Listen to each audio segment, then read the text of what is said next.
Star Wars Visions is a cool idea, but the execution is just super hit and miss, and Volume 3 embodies that in every way. Sadly, I think that this volume was more like a stormtrooper than a clone trooper. The sequels were a great idea, but could they really follow on from such self-contained stories? And while each of these episodes had great moments, very few of them actually strung together enough good moments for me to call them great episodes. So today I'm going to dive into each episode and discuss what I liked about it, what I didn't, and where I thought they failed and succeeded. Let's dive in. The first episode is Payback, a follow-up to the opening episode of Volume 1. I thought that the animation was incredibly cool, but I don't think that the story of this Ronin could really continue. The plot of Payback revolved around the Ronin fighting against a Jedi who was out for justice, which is really just revenge. They really upped the drama and scale of the fights in this sequel, and I think that's actually what part of made this episode fall short of the original. Some of the appeal and grandeur of the duel really just came from its smaller scale and its focus on the honor of a duel. It really felt like Star Wars in the way that it combined the spaghetti western face-off and the Japanese samurai dueling. I didn't get as much of that in Payback, and while I thought it was fine, I didn't love it. Next was a brand new story from a new studio, The Song of Four Wings, and I was doubtful coming into this one, but it surpassed my expectations by far. The story was contained, but it used great visual storytelling and cues to give us the background of the main character. I think it made great use of both Star Wars and anime tropes, and the animation was both expressive and fun, and there wasn't a ton of depth to it, but the story got across what it wanted to in an effective and enjoyable way. Third, we had another follow-up, this time to The Ninth Jedi. This was by far the best of the sequels, and possibly the best of the entire show. Child of Hope follows the main character from The Ninth Jedi, as she is separated from her fellow Jedi and has to fight off vicious pirates with the help of a droid friend. The ending of this story is beautiful, and I'm not going to spoil it, but I will say that it left me sitting in silence, reflecting. It was the only one of these shorts that really had that kind of impact on me. The way the droid inspires Kara is just such a reminder of how the Jedi were supposed to appear and act towards the people of the galaxy as inspiring, noble warriors who brought hope. Indeed, part of Kara's arc in this story is acknowledging that she is in fact a Jedi. The animation is both beautiful and emotional, and I think it really captures the vibe that Star Wars just is across the board. Lightsabers are the most iconic part of Star Wars, and they really nailed it in this episode, just like they did in Volume 1. Coming up next, we had The Bounty Hunters. I enjoyed this one, but my main issue with it is that the twist was so painfully obvious from the very beginning of the episode. I enjoyed it across the board, though. The premise of a medical droid who has a split personality as an assassin droid is both hilarious and unsettling in all the right ways. And despite what I said about the plot being predictable, seeing a selfish smuggler join the side of the rebels and defeat a tyrant in Star Wars will never get old. All in all, this was a great episode with great combat.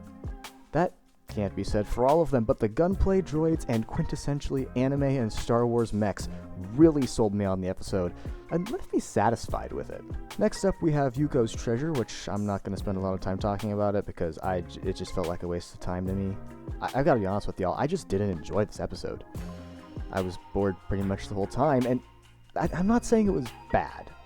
It reminded me of The Goonies in a lot of ways, and to be clear, I didn't even finish that movie because I got bored. The bear droid just never sat right with me as fitting in Star Wars, and that definitely has nothing to do with the microwave in his stomach.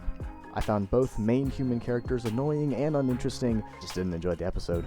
It was one of those I was glad was over when it ended. My favorite episode from Volume 1 was The Village Bride, so I was super excited and had really high expectations for the follow-up to that in this season, The Lost Ones. Maybe those expectations were too high, because I was left a little disappointed. Don't get me wrong, the animation was as beautiful as The Village Bride, but something about the way the story was presented just wasn't as enjoyable to me. Perhaps it had to do with the Master being brought back and the removal of that mystery, but I don't think that was all.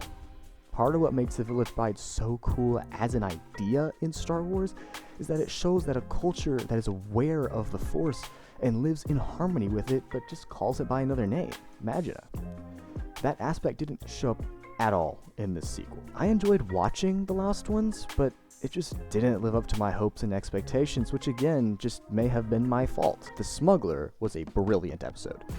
Again, we get a selfish character who turns their back on safety and money for the good of the rebellion and the good of someone else, and again, it's still so good. This episode takes place on a planet ravaged by the Empire, who have replaced the original monarchy with a puppet one. It is such a classic setup for a story, and it never gets old.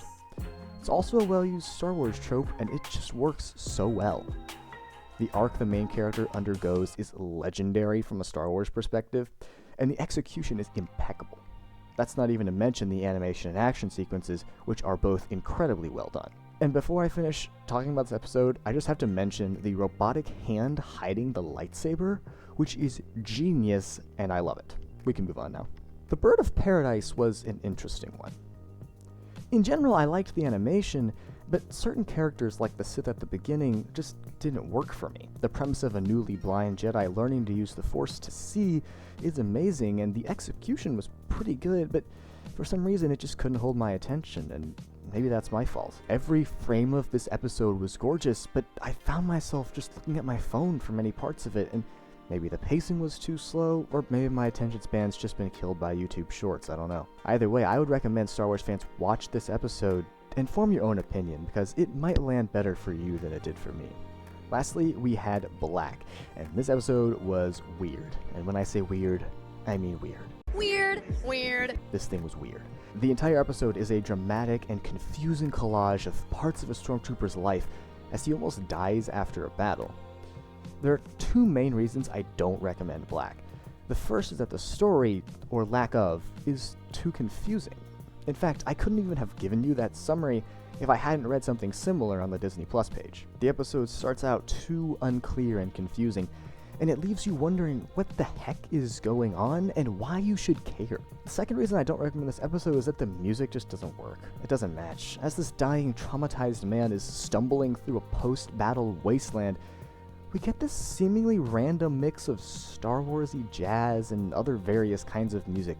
It just doesn't match the psychedelic visuals, which do look cool, if a little creepy. All in all, I did not enjoy this episode at all. So Star Wars Visions Volume 3 really just did for me what the other two seasons did, and that was give me a couple of really great episodes, but mostly a bunch of duds that left me just shaking my head and wondering why I even watched that. Let me know which episode was your favorite, why you liked it. Was there one that was just particularly amazing to you? Was there one that was like actually horrible and you couldn't stand at all? You've heard my opinion. I'm Eyler from TrueView Radio. If you liked this video, make sure to hit that like button, subscribe if you like the content, and I'll see you in the next one. Farewell, friends.